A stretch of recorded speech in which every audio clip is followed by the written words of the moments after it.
My handsome billionaire CEO husband imprisoned me in a luxurious hotel room. Oops, I gave you a spoiler. Let me start from the beginning. The day I met Bryce, again, it had been 5 years since the incident. Stepping off the plane back in my hometown, I felt like I shouldn't be here. 5 years ago, my family kicked me out because my evil stepsister framed me. The night before my wedding was the worst night of my existence. I thought I had gone to bed with my fiancé Nick, but my stepsister Cheryl had played a dirty trick, drugging me and sending me to a stranger, making it look like I cheated. My fiancé Nick believed her and left me at the altar. My angry dad cut me off. Sent overseas, I found out I was pregnant.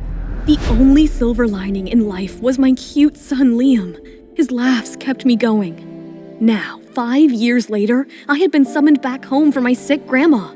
I was anxious. On our way home, Liam started calling a random guy, Bryce, Dad. He was handsome, tall, and looked so regal. He looked like he came from old money and had an undeniable charm. He had a gorgeous deep voice that he used to tell me what he thought of women like me who tell their young kids to call men like him Dad. I was a little affected by his good looks, but not enough to listen to his taunts. I threw a glass of water at him. He should have hated me for it, but little did I know, Bryce would get obsessed with me. Back with my family, the vibe was ice cold. Nick had a feeling I might have been set up, but I wasn't up for explaining. I pushed him away. He didn't deserve my explanation. Dad, always scheming like his other daughter Cheryl, tried to set me up with an older guy for money, but I dodged that mess. But my family wouldn't give up, kidnapping Liam to force me into being that horrible old geezer's bride. I fought to get him back and went into hiding.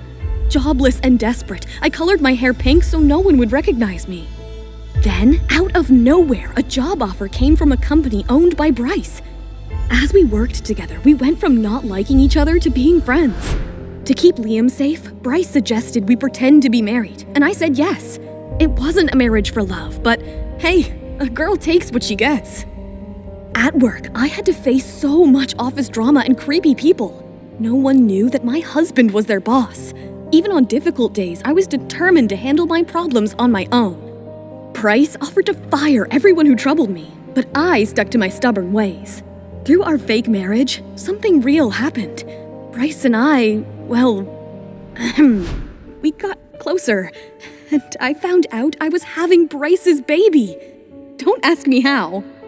But then, she came back. Vivian. Bryce's childhood friend. She poisoned my ears against Bryce, making me believe that I was ruining him. I decided it was time to walk away.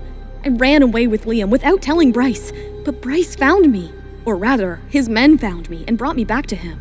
And that is how I have ended up here, trapped in a luxurious hotel room waiting for Bryce to come back. Oh God, when Bryce comes, I am in so much trouble. Do you know what happens next? Install the Pocket FM app and listen to the full story. Click the link in the description, or simply search Pocket FM on Play Store or App Store.